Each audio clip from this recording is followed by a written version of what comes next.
Apple kompaniyasi iPhone'lar maşgalasynyň düýbünden täze agzasyny iPhone Air hödürledi.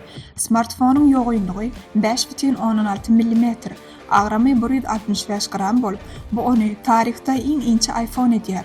Smartfonuň korpusy titan çarçuwdan edildi.